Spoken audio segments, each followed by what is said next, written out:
Example number 14. Figure shows a metal rod PQ resting on the rails AB and positioned between the poles of permanent magnet. The rails, the rod and the magnetic field are in three mutually perpendicular directions. A galvanometer G connects the rails through a switch K. The length of the rod equal to 15 centimeter and B is equal to 0.5 Tesla. Resistance of the closed loop containing the rod is equal to 9 milliohm. Assume the field to be uniform. So let's find the A. Suppose K is open and the rod moves through the speed of 12 centimeter per second in the direction shown, given the polarity and the magnitude of the induced EMF. So as you see in diagram, rod PQ is moving in this direction, magnetic field lines are from north to south downward, and the rails, right, the length of the rod is again perpendicular to the velocity as well as the magnetic field. So here all three directions are perpendicular to each other. In that we have to find A. Let's see.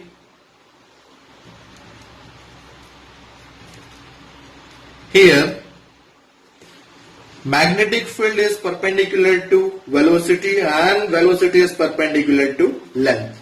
So induced EMF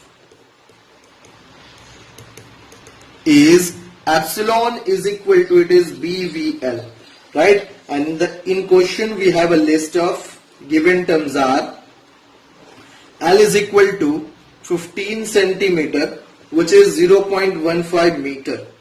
Now magnetic field is 0.5 Tesla, right? V is equal to 12 centimeter per second, so it is 0.12 meter per second. R is equal to, resistance is equal to 9 milliohm, right? So it will be 9 into 10 raised to minus 3 ohm. So these are the given terms, right? So induced EMF by the motion of rod PQ is motional EMF, so it is BVL.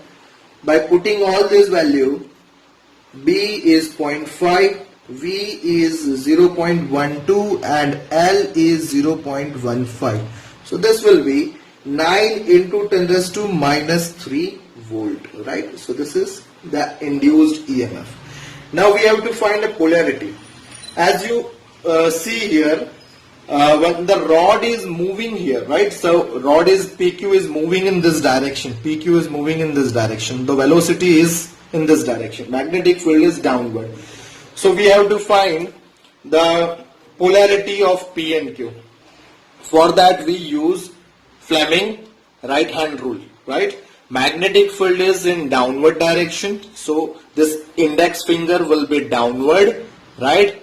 And this thumb shows the motion of the rod, so it will be here.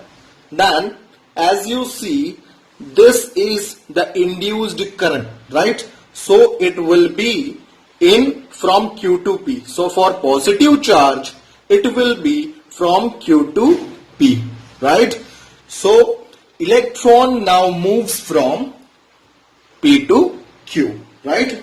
For positive charge only, the force is from Q to P. So electron will be opposite to it. So it will flow from P to Q. Clear? Let's see. Due to motion of rod, it experiences Lorentz force,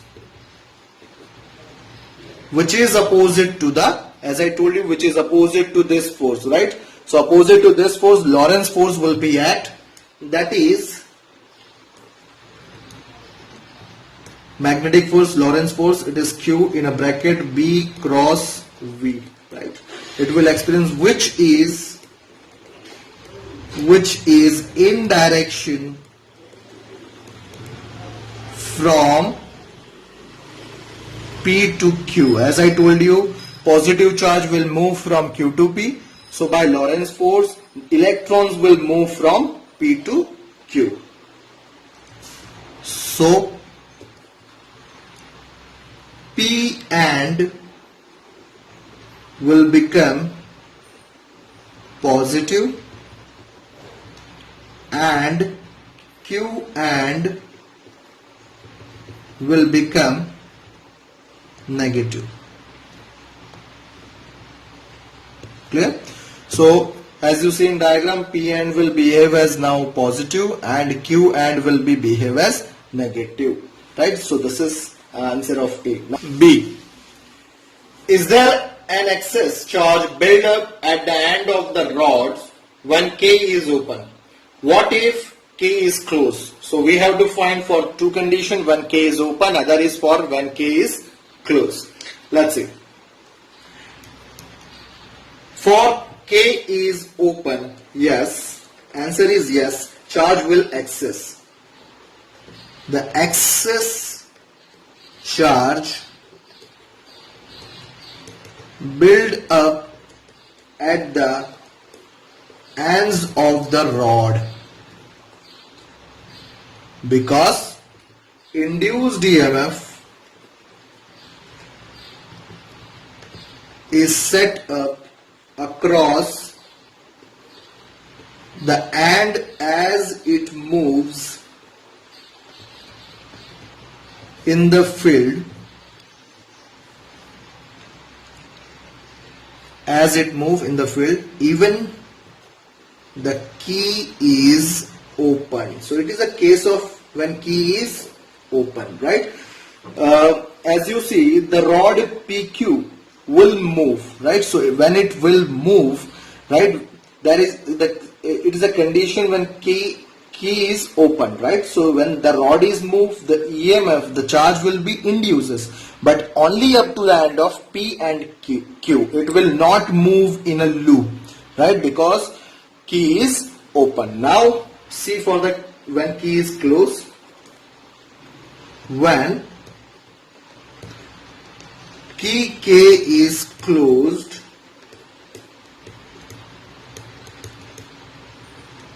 the excess charge is maintained by the continuous flow of current. So this is the answer for second. When K is closed, the current is maintained by continuous flow, right, into a loop, right, from as you see the key is open, so a current get a conduction path in a closed loop. So yes, there is an excess of charge. Clear? C part. When K open and the rod moving uniformly, there is no net force on the electron in the rod PQ, even though they do experience magnetic force due to the motion of the rod, right? So we have to verify this statement, right, that it is true, right, or not, and how it is true. As we know, this is the rod PQ, right? This is the rod PQ, right? When the charge is moving, right? So this is the charge, suppose this is the charge E, electron charge, right? And it is moving down, right? And we know that this Q end will be behaving as negative and the P end will be positive. So magnetic force is acting here. So this will be a magnetic force from Lorentz. It will be Q in a bracket V cross B, right? This is the magnetic force which is acting in downward. Now, as we know that this P and Q and will be, this is positive and negative, so they experiences an electric field. So electric field is from positive to negative. This is the electric field, right? So at the same time, when the charge is moving down, it experiences a opposite force, that is the electric force. This is electric force, right? That electric force is Q into E, and this electric force counters this magnetic force, right? So we can say it cancelled this force. So there is no net force acting on this electron, right? The magnetic Lorentz force, that is Fm, is equal to Q in a bracket V cross B, is cancelled by the electric force, that is QE, exerted by the electric field.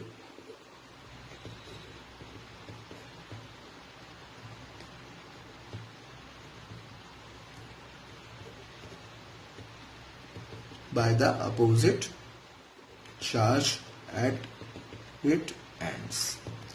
Clear? This is the answer of C. D.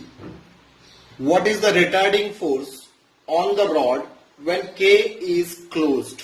Right? When switch K is closed, what is the retarding force? Friends, this retarding force is also known as Lenz's force. Let's say D. Here, retarding force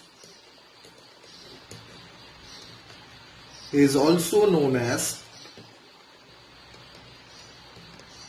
Lenz's law or Lenz's force, right? And it is given by Ampere law, right? From the magnetism chapter, Ampere law, which is, we already know, it is F is equal to I in a bracket L cross B, right? So it will be I LB sine theta. Theta is 90. Angle between magnetic field and length is 90. So it is ILB only, right? Sine 90 is 1. Now I can be written as epsilon by R, right? I is equal to epsilon by R into ILB, right? Now putting value, epsilon is equal to, that we find in already A section, that is 9 into 10 raised to minus 3. Resistance R is 9 milliohms, so it is 9 into 10 raised to minus 3 into length is 0.15 and magnetic field is 0.5 Tesla. So it will be 0.075 Newton. So this is the retarding force. Clear? Now E section. As you see in question, how much power is required by an external agent to keep the rod moving it at the same speed, that is 12 centimeter per second, when K is closed? How much power is required when the K is open? Let's see. So we have to find a power to make motion of rod PQ for two conditions, when K is closed and other is when K is open. Let's see. First, when K is open, right? For this condition, for making velocity of rod constant, mechanical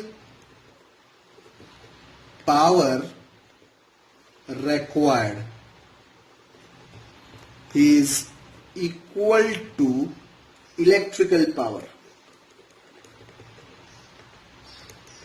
right? Which is given as mechanical power PM is equal to electrical power, right? So electrical power can be written as, it is epsilon square by R. From formula we know that I square R, and after that I is equal to epsilon by R, so it will be epsilon square by R.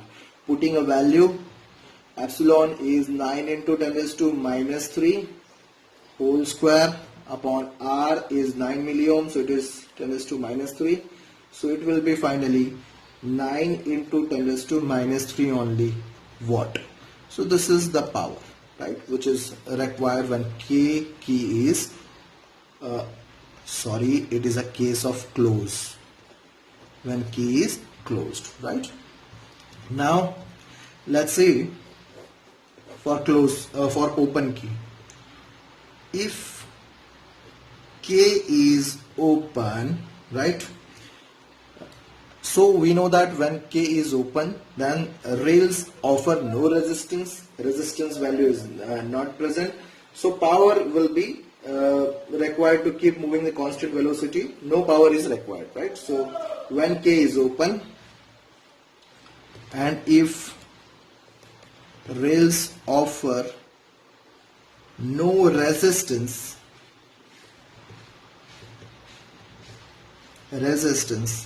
then no power is required to keep the rod moving, right? So this is the answer of E. Now F, how much power is dissipated as heat in the closed circuit? What is the source of the power? So let's say for closed circuit, if friction is 0, then power dissipated in the form is equal to electrical power, right? We already know that. So it is a case of F. Now, in the absence of friction, power dissipated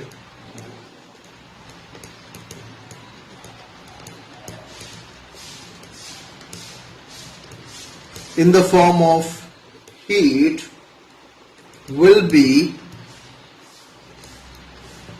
equal to electrical power.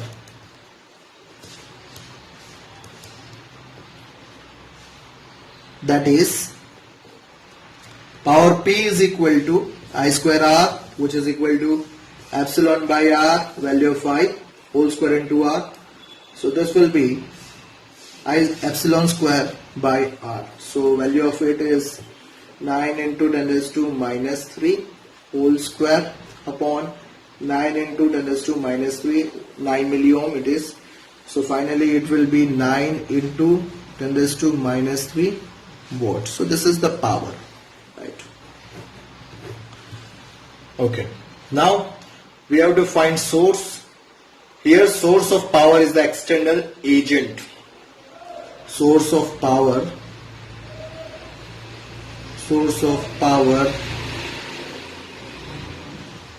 is the external agent. External agent means the force by which this rod PQ is pulled, right? So externally, when the rod is moved, so that is the force, source of the power from which this power comes out, right?